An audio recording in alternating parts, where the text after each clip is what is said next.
Hi, children. We back. Today's episode, we're going to talk about how to stay productive while in quarantine. So, we're going to share some of our experiences, what we've done, and what we plan to do, and then some tips on how to stay productive. And we'll end with the malipag. All right, maestro.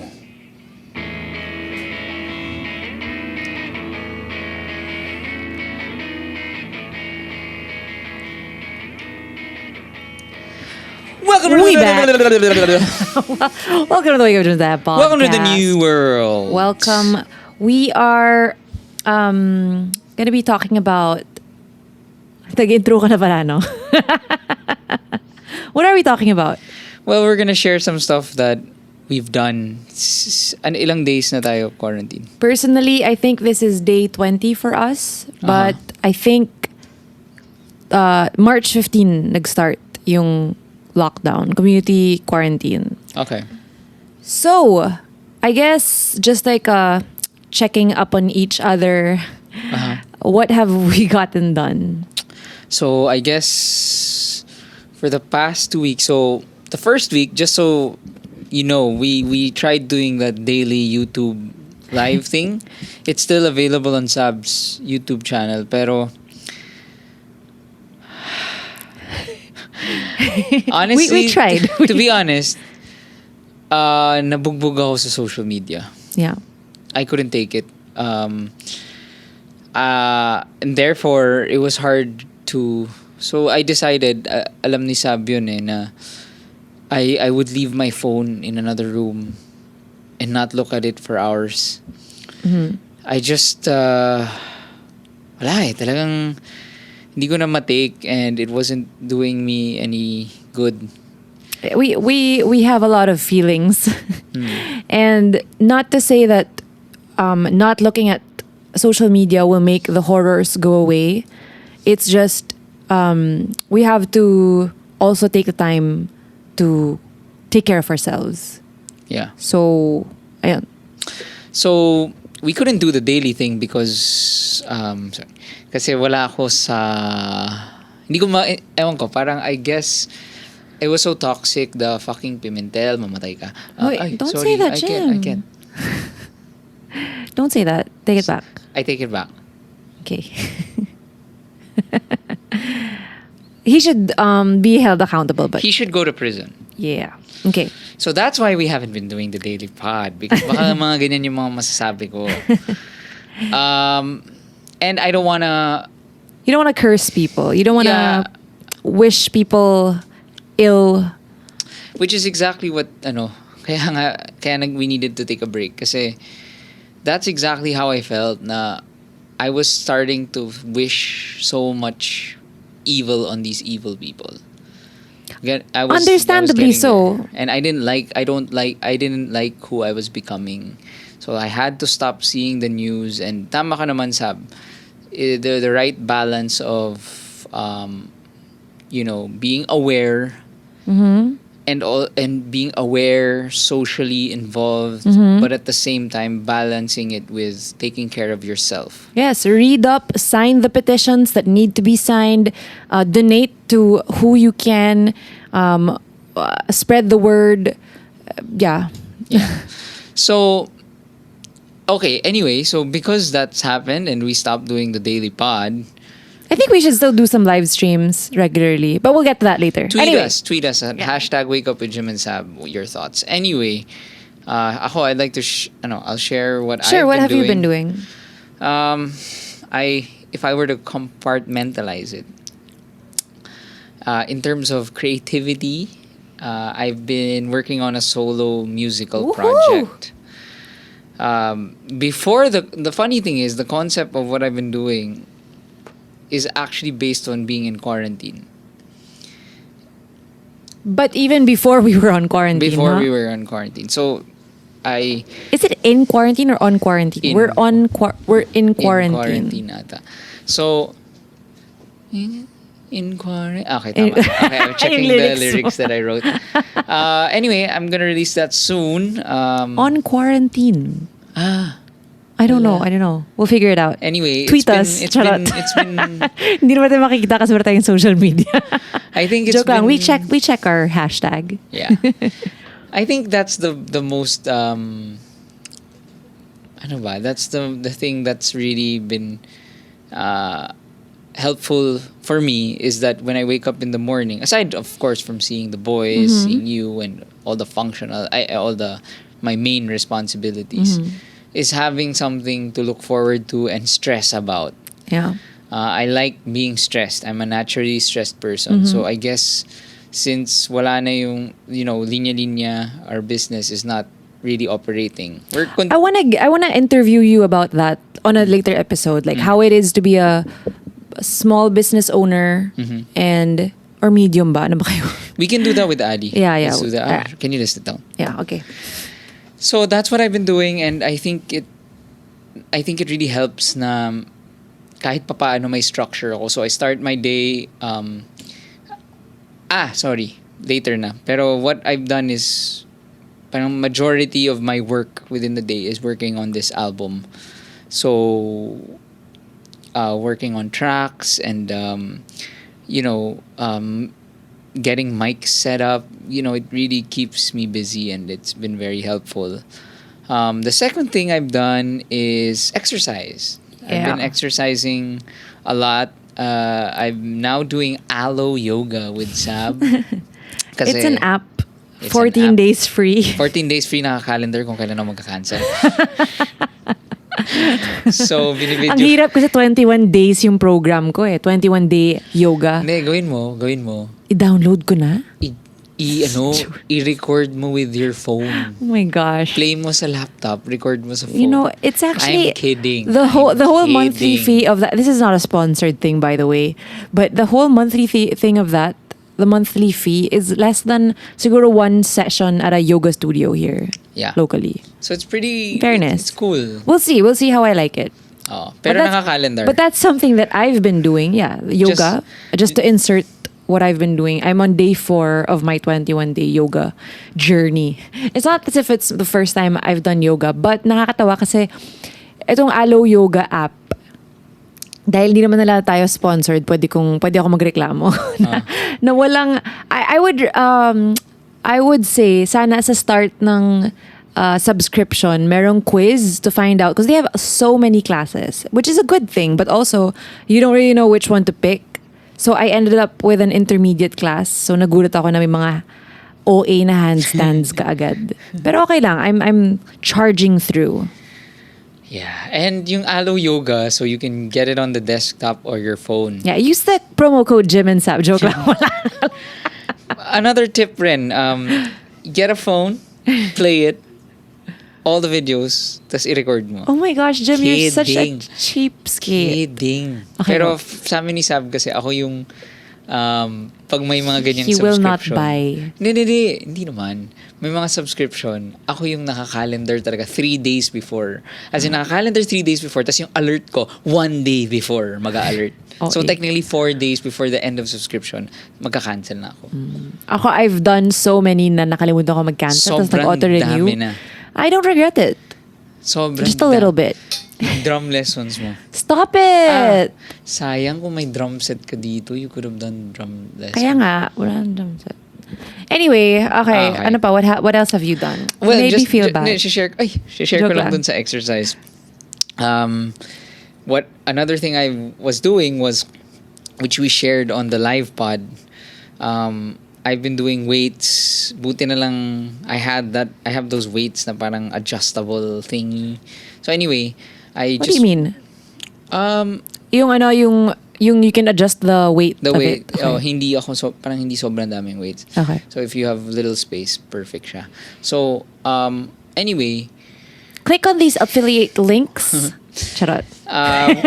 what I like doing, which I can recommend, if you get easily bored, why don't you challenge yourself na every day search something on YouTube and then do something new. So kung it's home body workout cardio, and then tomorrow do core, and then Wednesday do abs, and then Thursday do legs. Para lang it's like I see it as like watching a series. Na you're not just physically challenged, but also mentally. Na parang, Yeah. oh, you're learning something new. Well, yeah, kasi won't your body get bored then? Mentally then, no? You'll get bored if it's paulit-ulit. Yeah, kaya, That's why I like my 21-day thing. kaya ayoko yung mga yon. Bakit? Iba Kasi siya. it's the same person, it's the same... She's Ewan hot ko. though, Bryony Smith. Parang I With like... Y, Smythe. She is hot. Yun. So, anyway, that's my suggestion. And then I injured my wrist kasi nga sa sobrang... OA sa yoga. Hindi, Charot. OA sa weightlifting. Ay, okay. Kaya nag-yoga na ako. Yeah. Then, my third, before I turn it over to Saab, kasi pumasok siya dun sa... Kasi exercise Wala lang. Tama naman. Okay, go.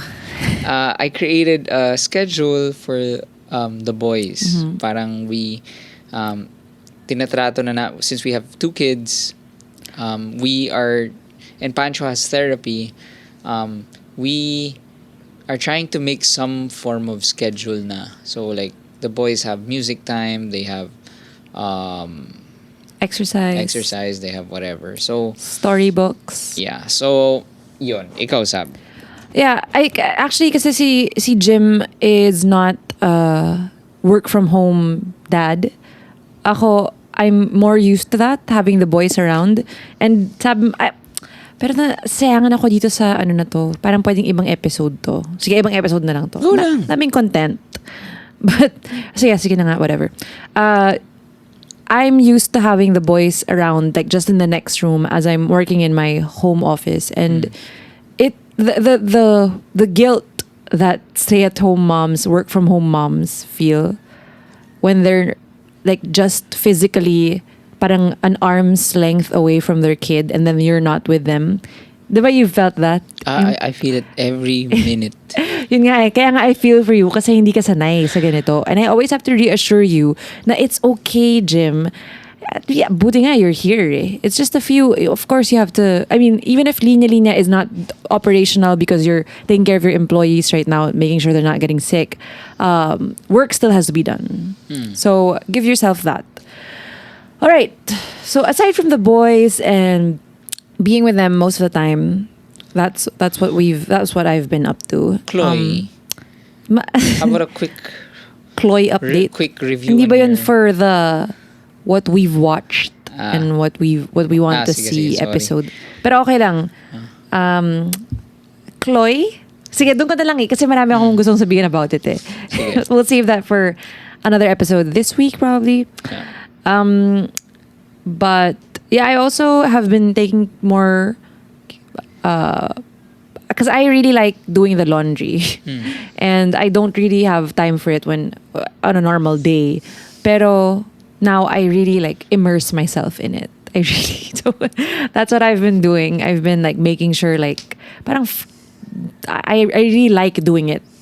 I don't know why. It's just my thing. I like making sure that the stuff's being properly sorted and ako yung naghahang ng mga clothes. Okay.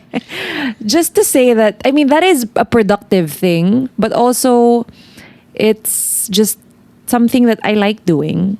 So, yeah. Okay. Yeah, and I see how much passion you have in our clothes. And in terms of taking care of the house, of the home, before the quarantine actually started, I totally did a makeover sa boys' room. And then I also fixed our pantry. So, nakakatawa kasi nung na-quarantine, parang, oh no, I did the stuff that other people are talking about doing while on quarantine. Yeah, but there's a lot of stuff that we are in the process of also doing. Like, for one, I really do want to produce better podcasts. And that's my main project right now. So we're now in what we want to do. Yes. Okay. I want to really schedule our content and be more mindful of what we put out there.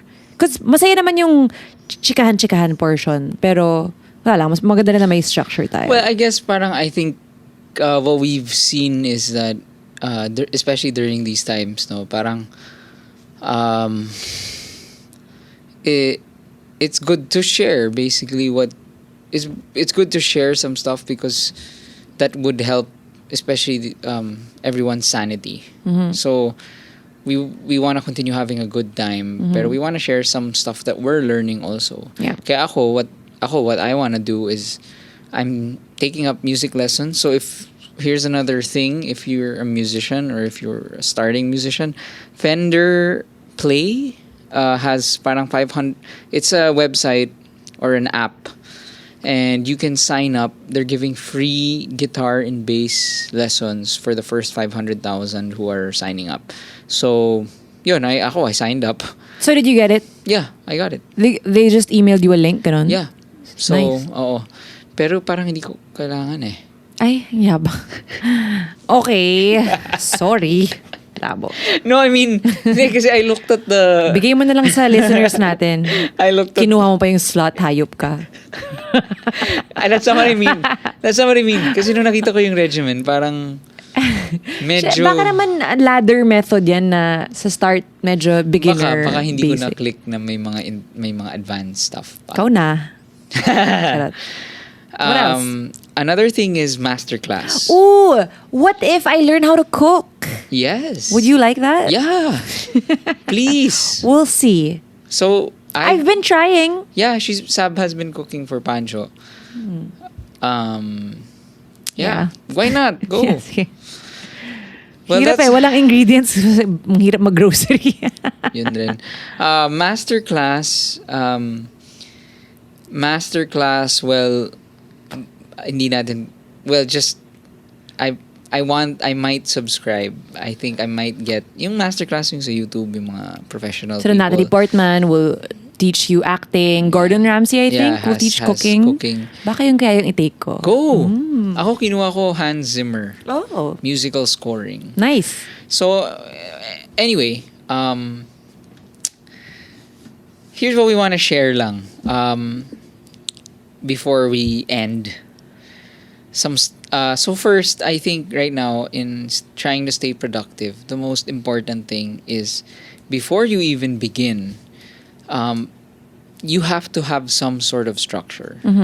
Because I admittedly the first 5 days wala akong structure kasi it was purely, oh my god, the news are fucking, oh my god, like what's the point? What's the point of doing anything? Because That's how I feel. the world is ending. Why do I have to be organized? Why do I have to be productive? Pero this is ito ang masasabi ko. The world is gonna continue. Now, you have to during this time take care of yourself because again, yun nga, the world will continue and it's gonna be a climb up for everyone. And it's gonna be a new world. It's gonna be a new world. It is a new world. Make sure that when the time comes na we recuperate and we recover, that you are prepared. Mentally and emotionally, especially. So, And physically. yes. So for me, my thing is, my advice, my tip is what I did one day after like 8 days of being quarantined. Sabi ko, enough is enough. When I woke up in the morning, didn't check my phone, got a notebook, and then wrote what I'm going to do today. Wag na masyadong ma-OC kung ano yung notebook gagamitin, anong planner. Why are you looking at me? Just write down 10 a.m. Journal, 11 a.m. Nothing or whatever. Just write what you're gonna do for what you plan to do for the day, and that in itself will allow you to have some sort of structure. Would it be better to do that the night before? Can be also. Yeah. That's also good. Yeah, Para when you wake up, you're looking forward to doing stuff na. true, correct. Yeah. So yeah. Well, ako siguro I'm a morning person. Pag gabi wala na yung utak ko and I'm more focused in as soon as I wake up. So that's tip number 1. Ikaw, do you have anything to add? Well, if you're not afraid of social media, I would say go ahead and do the stuff that people have been into. Parang they've been socializing through it's social media. Have you seen those mga until tomorrow posts? Ano ba yun? So you haven't been tagged? No. Parang if you like kasi someone, you've seen like kind of embarrassing or old photos of people, and if you like it, which I have, sasendan ka ng, sobrang I ruined it for everyone, I guess. But I'm sure you all have experienced. I mean, nakakuha na kayo ng DM except for Jim. Na parang they explain now, if you like it, then they'll send you the mechanics. Parang you're trapped into doing it as well. Na post rin an embarrassing photo, which of course, KJ ako and I'm not doing it. But if you're into that kind of stuff, I say do it. And then for all the naysayers na parang, stop nyo na yung until tomorrow. Parang, yaan nyo na, ba't problema nyo? Ano masama dun? Why until tomorrow? Because parang you will delete it tomorrow. Okay. I thought it was something deep. I thought so too. Kala ko parang Till until tomorrow there's hope. Parang gano'n. Pwede naman ganun rin.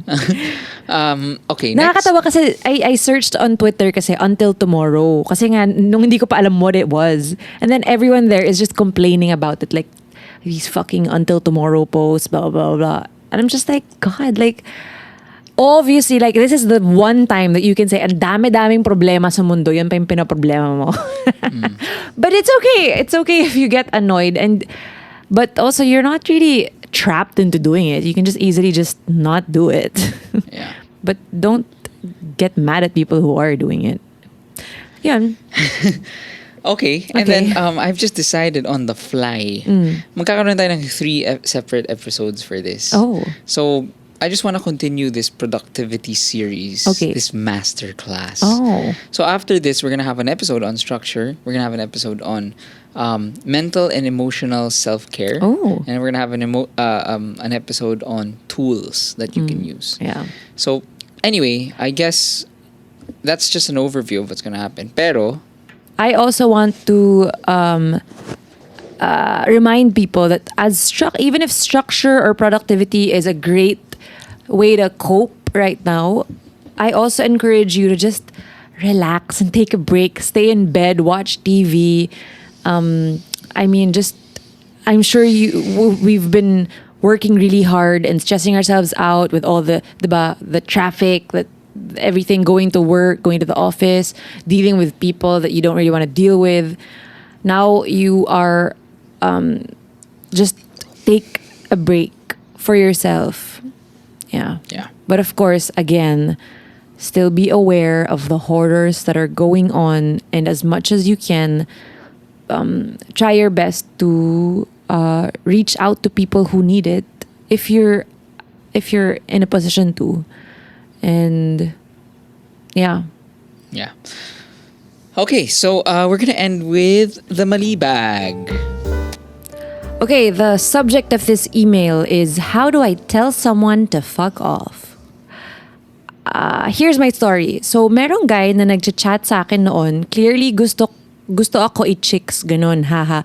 Let's just name him Pablo. So, si Pablo, ayan, dumada moves, ganun, pero di ko siya trip. Tapos, kinalaunan, yung friend niya, tawagin na lang nating Juan, tinry rin niya ako i-chicks, and ox naman siya. So, long story short, si Juan yung nagkatuluyan ko, and finrenzone ko si Pablo. Gets mo, Jim? Yeah. Pero, fast forward, nag-break na kami ni Juan. So, si Pablo, enter scene na naman siya. Pero di niya talaga magets na ayoko sa kanya. Like, nireject ko na siya nung una. What makes him think na magugustuhan ko pa siya? Haha. Di naman ako kagandahan. But may ganitong drama sa buhay ko, charot. Pero ayun. Tapos, magkasama kami one time uminom kasi nga, naging close na ako sa circle of friends ni Juan, which includes him. And he fucking kissed me. Pero, I reciprocated. Siguro kasi marupok ako that night kasi miss ko na si Juan. Pero, when Pablo asked me to have sex with him, doon na ako lalong naasar sa kanya. Kapal ng muka. Labo. Parang he crossed the line na masyado. Ngayon, sinachat niya pa rin ako kasi may major problem siya. For contexts, legal matter.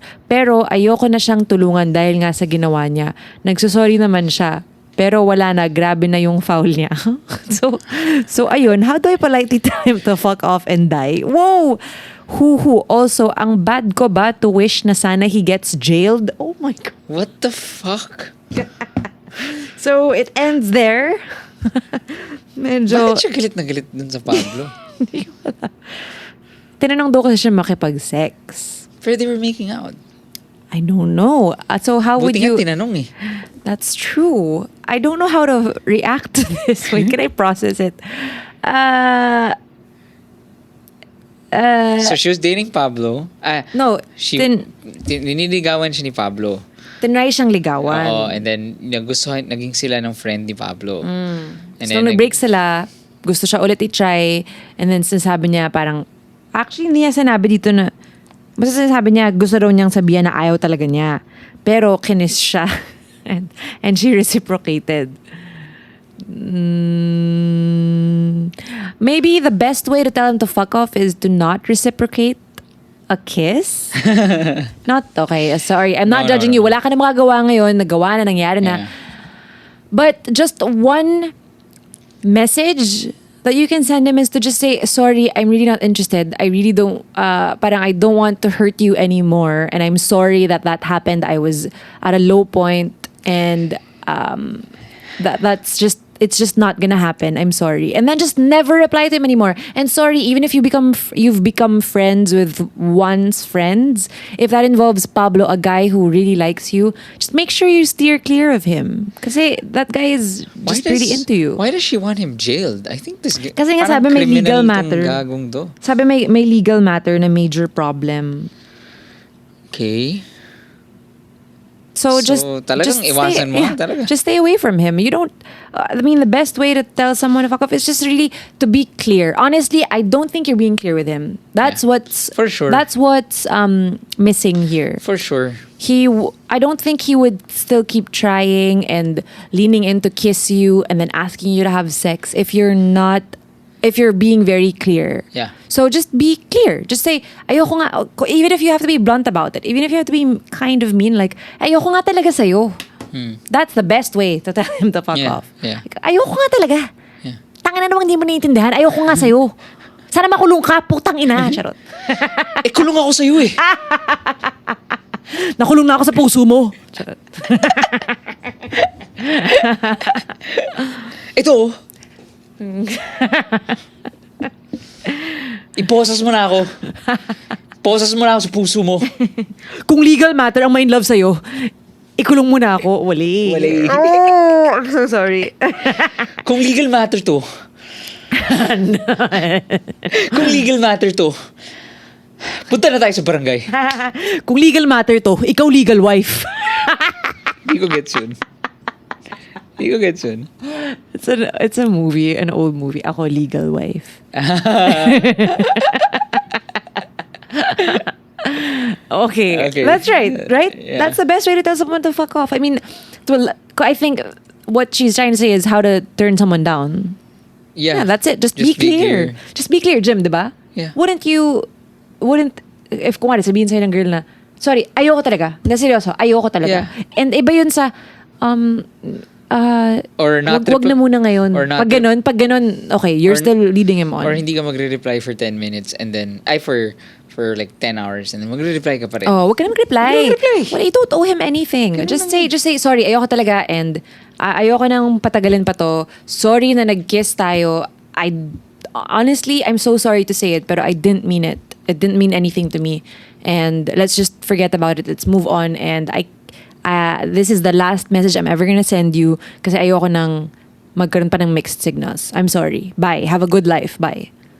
Yes. Diba? And mamimiss mo. I'm just assuming, mamimiss mo siya kasi mabait siyang kaibigan. Girl, kung mabait siyang kaibigan and sobrang okay siya, you would probably wanna be with him, right? So, you're not losing anything. Just cut it off. Cut it off. Cut it off. Yeah. That's it. All right. Thank you. That was a fun episode. Check out YouTube, Saab's page. Yes, it's Subscribe Saab to the Magalona. podcast. And again, we are off social media, but we check the Twitter and Instagram hotline. #Wake Up with Jim and Saab. And just to sign off, I just want to share something Linya Linya wrote. Oh. Iingatan ng sarili, iaangat ang iba. Ay, ang ganda na na. Ganda, no? Iingatan ng sarili, Iaangat iaangat ang ang iba. Ah. Yeah. With that said, Bye. Bye.